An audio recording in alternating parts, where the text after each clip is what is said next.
Joe Rogan, Ronnie, thinks that Elon Musk might not be leveling with the public in terms of everything that he knows about UFOs and aliens. Let's go to Joe Rogan on that subject, and then I'll get your thoughts.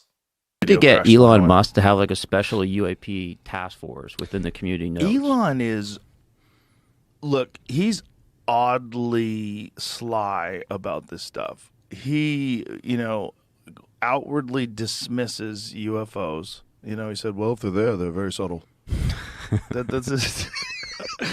One might expect that, but okay. But I just feel like with his contracts with NASA and being involved in SpaceX, he can't talk crazy. Yeah. He talks crazy so much about other stuff, but when it's in this, multi-billion-dollar company that he runs, I don't think he can around. Yeah. I don't think he can. If it was something that he had no interest in at all in terms of like financial interest and business interest, I'm sure he would be commenting on it. But he's not commenting on it at all. All right, Ron, where do you come down on the issue of... I got to be careful asking this question. Where do you come from? Where do you come down on in the terms of extraterrestrial life, Ron?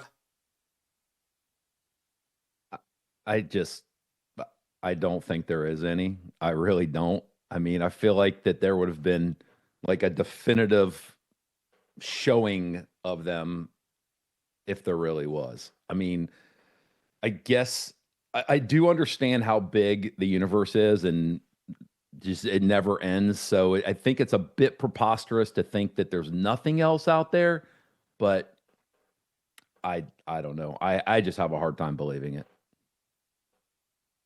How do you feel about ghosts? Well, interesting. My wife absolutely believes in them, and I think she's a crazy person. So, all right. Well, give me a little something on that. Does she think that she's had an experience? She actually does not think that she's had an experience, but when other people tell their stories of it, she just believes it. And I'm just like, oh my gosh, you're crazy. Like, just because they say, oh, I was there and that moved, like, you just believe them. Like, oh my gosh, you're so gullible. Like, I don't know, man. I need proof. Like, it's kind of where I sit with religion is like, I have a hard time because I need proof. And, maybe I'll end up missing out on a lot of good stuff now and in the hereafter. You'll have time to think about it when you're... I got to see proof, man. I got to see proof. When you're surrounded by gargoyles for eternity, Ron. Just showering in molten hot lava. Just licking at me. Yes. Yeah. Going to hell for singing that Michigan song. That's what they're going to tell you. Well, that song was a little offensive, Ron. Otherwise, you would have been okay. You were so close. Yeah, aliens. I don't know. What if we're the aliens, Ron? You ever think about that? It's all a matter of perspective. Right? It's all a matter of perspective. There's one of my old tweets, and super sky point to the late great Bill Walton, by the way. It hits a little different now that he's no longer with us. But I tweeted, this one goes back years. I said, right as he was about to inbound, Bill Walton was struck with the thought, what if we're the aliens, man? And Bill Walton liked that tweet. I'm pleased to tell you, which is the most Bill Walton thing that possibly could have occurred when I tweeted that. Disney, who, like a lot of other corporations, seems to be realizing in the wake of Donald Trump being elected president that maybe some of the things that have been pushed by the left, that have been adopted by Disney and others, is not going over so well with normal middle American citizens.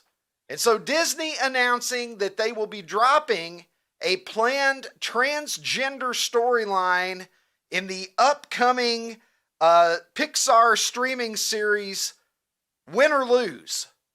So it looks like a win in the culture wars for those who would prefer parents call us crazy.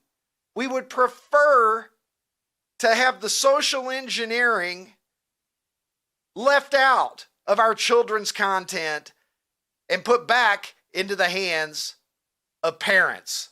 You can see here this animated show about a co-ed high school team. It debuts on Disney Plus in February. The transgender storyline won't be there. Disney issuing a statement on why this decision was made. The official statement: when it comes to animated content for a younger audience, we recognize that many parents would prefer to discuss certain subjects with their children on their own terms and timeline. Well, that seems like common sense, doesn't it?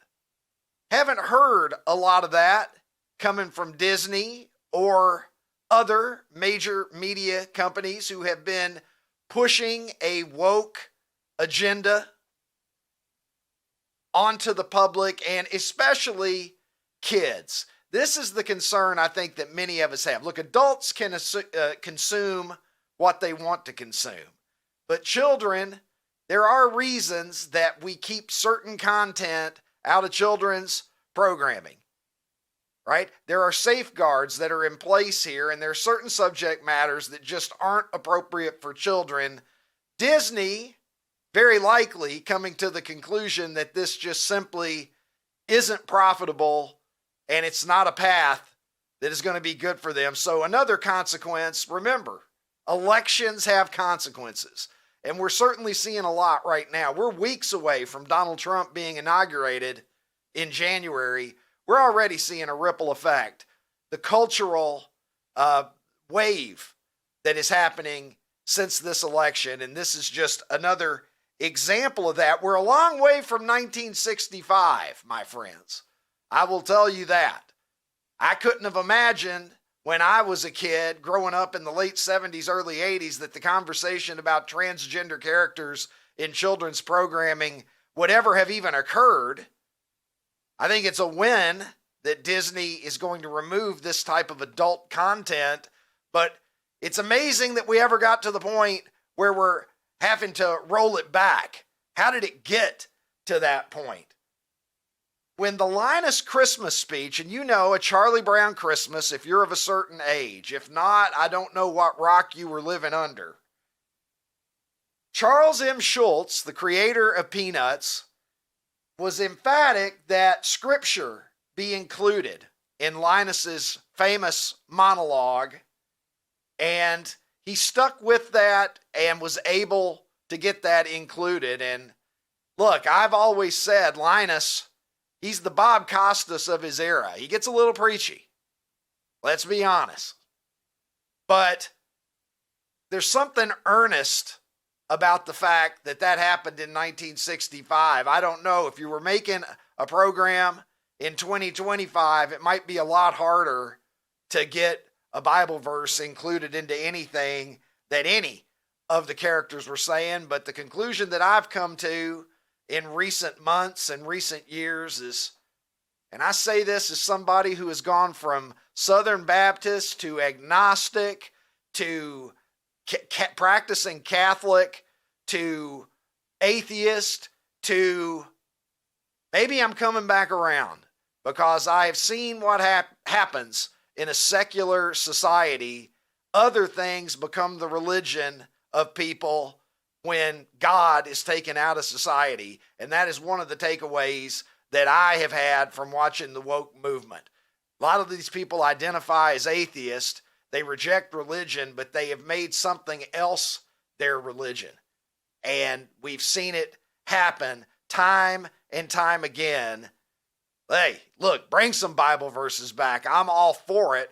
Maybe it would give us some guidance. I'll tell you someone that needs some guidance, and that is Charlie Baker, the president of the NCAA, former Republican governor of Massachusetts, on Capitol Hill at a hearing, and Josh Hawley, the senator from Missouri, brought up to him the issue of transgender athletes being accepted and encouraged in the NCAA pointed words from Josh Hawley.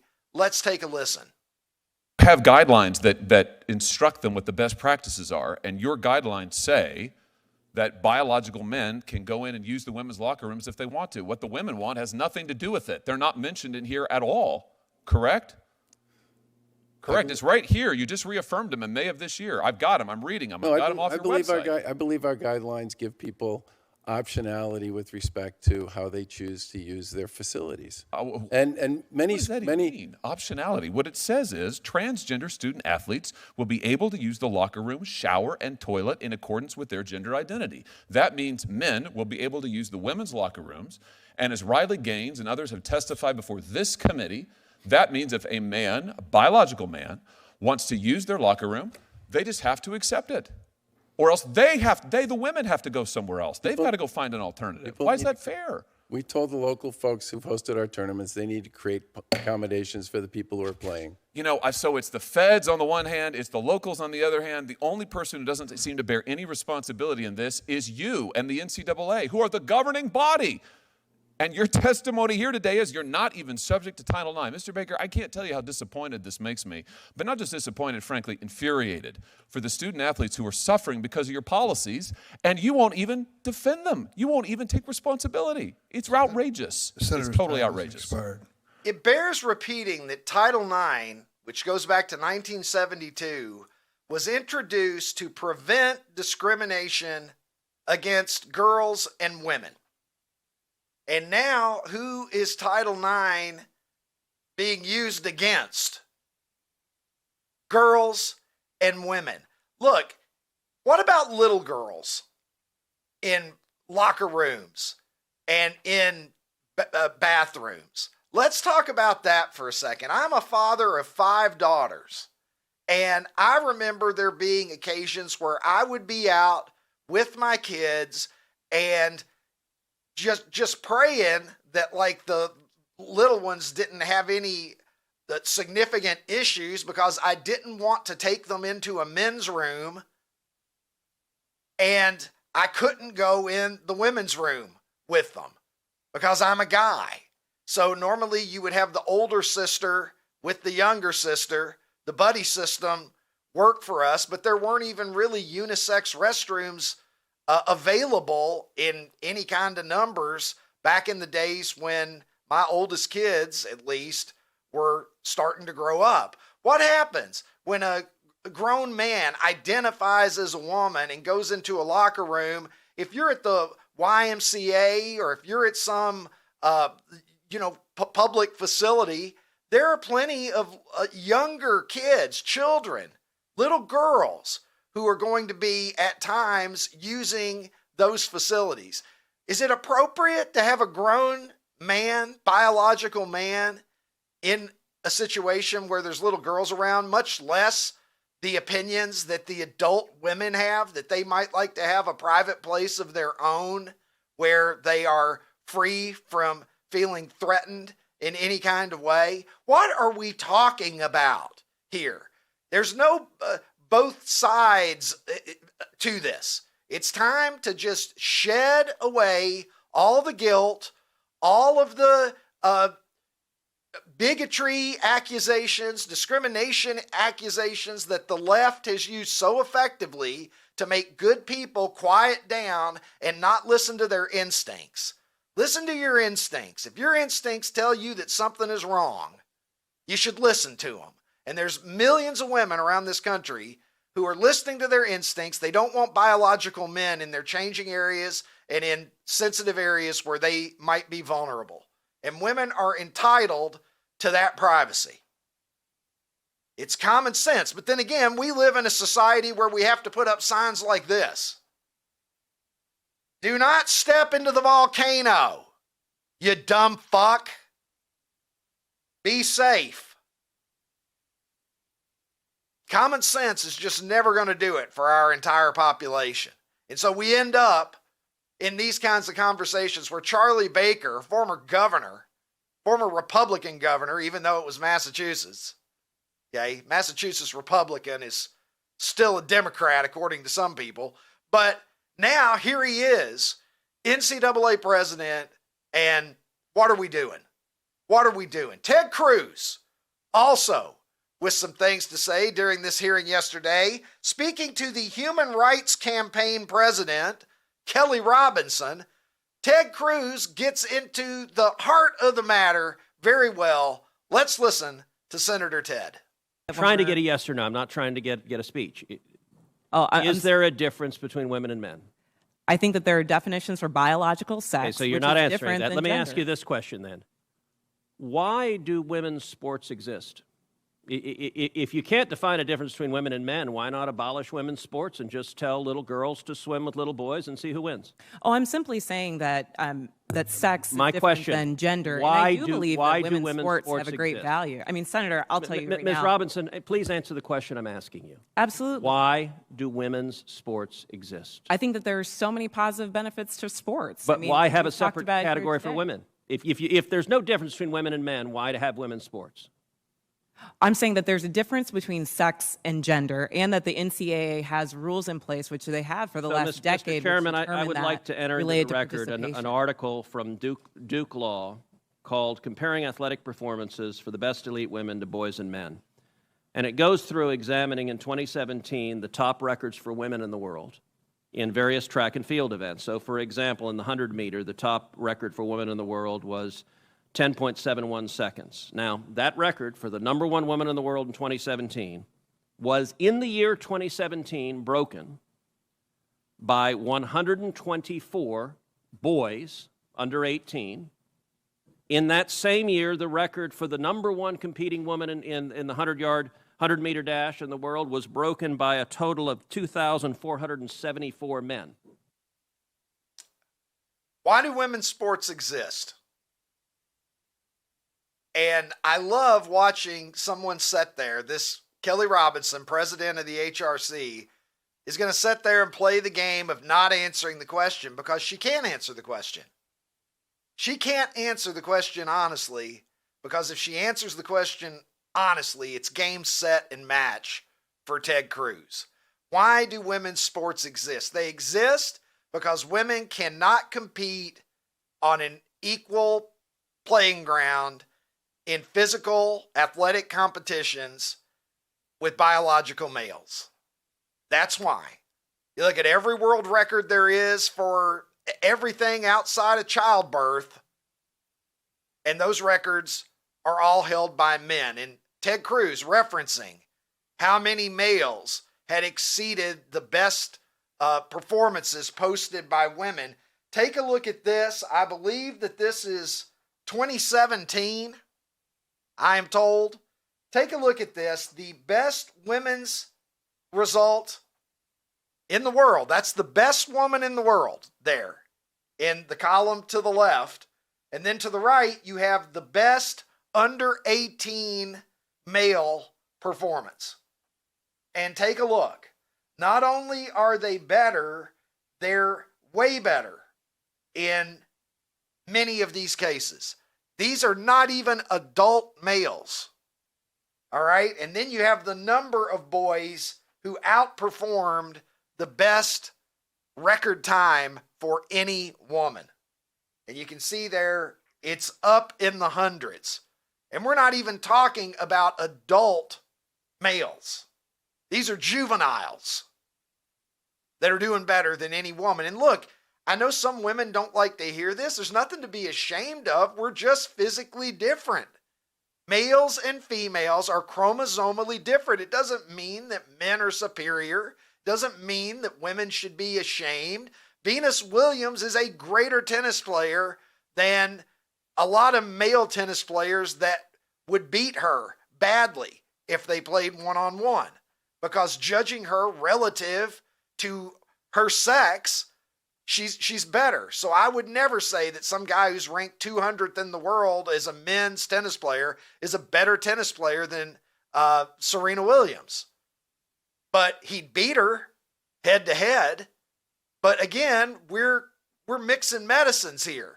It was never intended when we had women's sports for men to come along and start dominating. Leah Thomas, again, I'm a broken record. Leah Thomas, mediocre, down in the hundreds, ranked as a male collegiate swimmer suddenly becomes a record breaker when identifying as a female. Also identified as a record breaker. See, isn't it interesting how that works? So some real grilling going on. Credit to Holly and credit to Ted Cruz, because again, they're not saying anything revolutionary. They're just sitting there asking the very basic common sense questions that an intellectually curious 10-year-old might ask somebody. But that's all it takes in modern times to baffle and befuddle the left. The Showdown was last night. I don't know if you were watching or not. The PGA and LIV, all of the controversy that we've had, LIV Golf poaching away a number of top stars from the PGA Tour, including Bryson DeChambeau and Brooks Koepka, who were competing last night against the PGA, Scotty Scheffler and Rory McIlroy. The event was won by Scheffler and McIlroy. It wasn't exactly riveting television, but maybe the best moment came when Charles Barkley asked Bryson and Brooks about their balls. Hey, I asked Trevor how different it is playing a different type of ball for somebody else. How different are you guys' balls?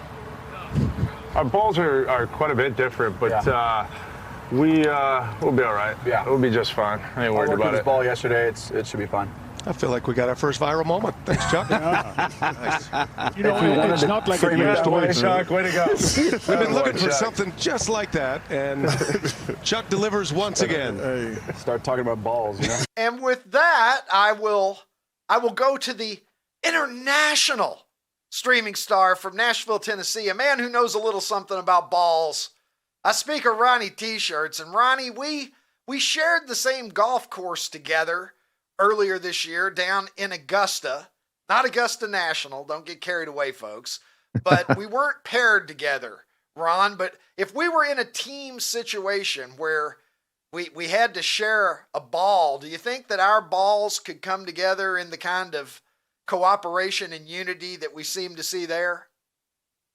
Oh, I absolutely think that there's a beautiful synergy with our balls. I think that that's always been really the secret sauce to this relationship. Oh, when people ask me, balls. they're like, "What is it about you and Ricky? Like, why do you guys get along so well?" I go, "Oh, it's our balls." I mean, it's literally the first answer. Now you know. Yeah. Now you know the rest of the story. It's like We Paul didn't- Harvey here, you know. Didn't that seem like that Saturday Night Live skit with Pete's sweaty balls? Like how he answered it so like very like. Yeah. I mean, it was pretty good. And you knew Brooks. I knew told Brooks Bryson- knew. Yeah. Well, Brooks Oh, knew, yeah. and he kept a straight yeah. face for a while, and then he started laughing. So it was pretty Yeah, good. they couldn't help it. Yeah. I told Bryson to try. I said, "Here, Bryson, just try my balls. See what you I think." mean- Bryson was skeptical at first, but Yeah. he said that those are some really nice balls you got there.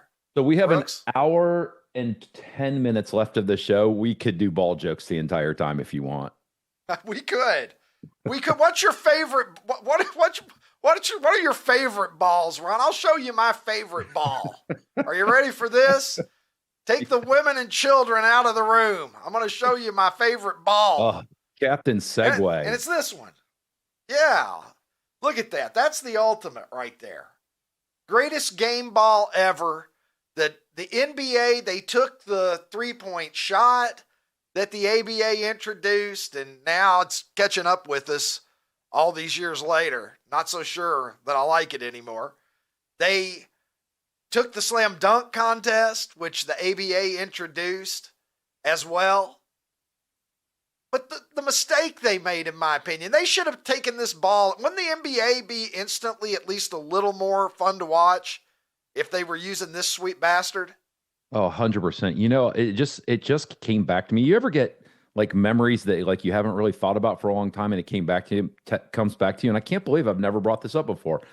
I'm pretty sure it came from Sears, but I had a hanging lamp in my bedroom when I was a kid that was a basketball hoop with the net, and inside the globe, the glass globe, was a red, white, and blue basketball. Like I had thought about that forever. I've tweeted that before. Oh, have you? I've tweeted that before. You had that? Yeah. Wow, dude. That's amazing. I haven't thought about it for 40 years. I have only seen a photo of one. I've never seen one for sale on eBay or anything like that. Oh, you would buy one. There's no question you'd buy one. I would. Man, are you kidding me?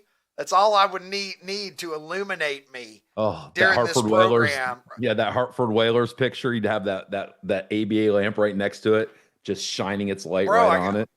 Bro, I got to tell you, I bought a Whalers jersey the other day. Okay. So when are you gonna wear it? Once that fucker gets delivered. Oh, you don't have it yet. I don't have it yet. I just ordered it. So okay. Yeah, I'm like a kid waiting. I'm gonna be watching the mail. Is it white or is it white or is it a solid afternoon. color? I got the white one. Okay. I prefer, Clean. a lot of people Clean. prefer the green one, but I like the white one because it has the logos in the appropriate green and blue colors. Ron, let's talk a little bit more about golf here because I love this. This to me is so great. And I like a good golf game. I don't play a lot of video games because my life is so busy that I just don't have time to sit down and lose. Look, I'm not trying to say I'm more important than other people or that my time is more important than anybody else. Kind of feels like you are. But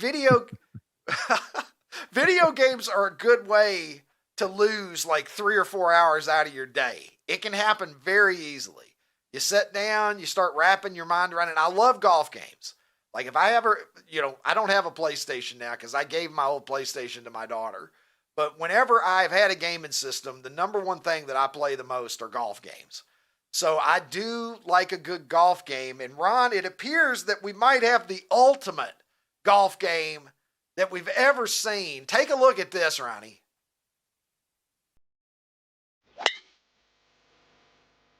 Look at that beautiful swing. Isn't it perfect? Well, now you too can play as me at trumpgolf.game now, the greatest golf game ever created.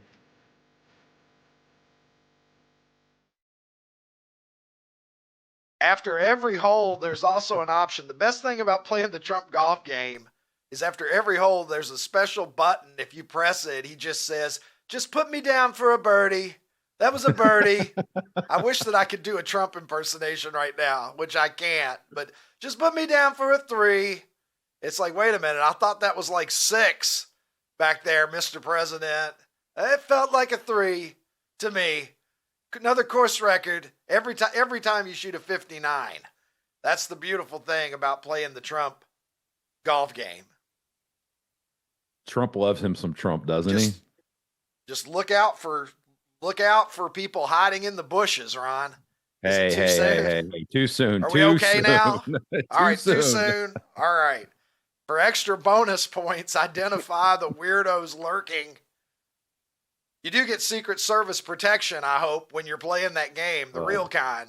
Not the great value Secret Service protection that they had stuck him with great value for a while there. Yeah, you get the real deal when you're playing that game. All right, Ron, this is a great excuse to show you one of my favorite clips that I've ever posted on Super 70 Sports. And I almost wish that Dockich was here to give us a little bit of commentary on this. Bobby Knight, look, if you want to draw up something that just sounds like a bad idea on paper from Jump Street, here's something for you. Bobby Knight shooting a golf instructional video. What could possibly go wrong when you take a guy with a hair-trigger temper and place him on a golf course giving people instruction about how to get out of a bunker rather than speculate about what that looked like? Let's go to the videotape. No, that's horse shit. We can't use that one. There, that's okay. Need to get a little more weight to the left. That was a shitty fucking shot. That's what that was. This could take us till late the fucking afternoon to get this done. I'm not going to do this. Right here. This is right here. Distance. Just like that, motherfucker. Roll back down here.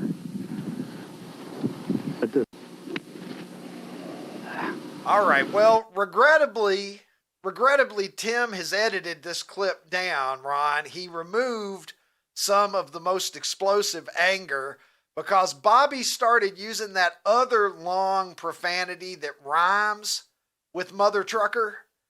You know the other word that rhymes with it? Starts with a C. Do you want me to say it? Well, no. Apparently we don't want to say it on the show today because Tim didn't want to go there with him saying it. I don't know. Can we get Gary on speed dial to find out? He said it was too much. I don't think it was too much. I want to hear every blessed, beautiful moment of Bobby Knight losing it. But use your imagination. It's not too hard. If you've seen Bobby Knight go on a rant. The reason I'm laughing is there are alternate lyrics to the Michigan fight song that use that word. And when Tyler was 13, we were at a Michigan game, and I looked at her and I said, "You're old enough to hear the alternate lyrics," and I sang them to her. See, that's right. See, that's the good parenting. See, this is what Disney needs to understand. Yes, we have exceedingly good judgment. Leave the parenting to us. We'll make our own bad decisions about how we raise our children, Disney. We don't need you contributing to this issue. We're perfectly capable of being irresponsible ourselves. Can I sing a little verse? Can I sing a little verse of it without actually saying it? You know what? At this point, sing a verse of it, and if you feel like saying it, say it. No, I'm not going to. I don't even care, Ron. I'll leave it to your discretion. Go ahead. So, hail to those motherfuckers, hail to those big, and that's what it was. Oh, so. Well, there you go. I'll tell you what. Okay, well, I think it's worse now. It's like I remember I bought a Coolio CD years ago from Walmart. You buying a Coolio CD might be the funniest thing you've ever said on this show. Yeah, can you imagine a young Ricky Cobb in Walmart shopping around and saying, I think I want this Coolio CD. And it was one of those Walmart versions where they pulled every curse word out of it. And they didn't change it to anything else. It was just dead air. There'd just be like, you'd be listening, and then there'd be just like a second where there was nothing. And then you'd be listening, and there was just like when you're watching the Grammys on TV, and all of a sudden there's dead air, and you think there's something wrong with your TV, and then you realize they've bleeped out the swear words. Yes. Yes, and I never thought about how many curse words were in the song until Walmart, made it so aggressively in my face by pulling them all out. It's like if Bobby Knight had dropped the C word 2 or 3 times, now if this was our old podcast, Ron, we would probably have to put that in the name of the episode. Oh, 100%. Somehow. Daniel Penny has obviously been in the news, found not guilty in the subway death of Jordan Neely. It's not stopping the mainstream media from characterizing him in the most negative light possible. The Daily Mail, if we can take a look at this, a headline that is pretty inflammatory here, referring to him at the Army-Navy game with President-elect Trump and Vice President-elect J.D. Vance, referring to him simply as a subway killer, despite the fact that he was found not guilty in his jury trial there, and The Nation also getting in on characterizing Daniel Penny as a murderer. You can see here Trump invites a killer to his luxury box.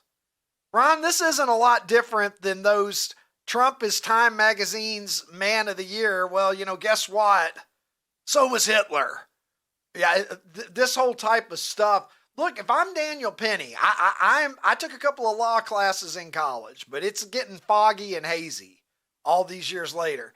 If I'm Daniel Penny, I'm talking to an attorney and I'm asking, can I sue these people for calling me a killer when that is simply not true?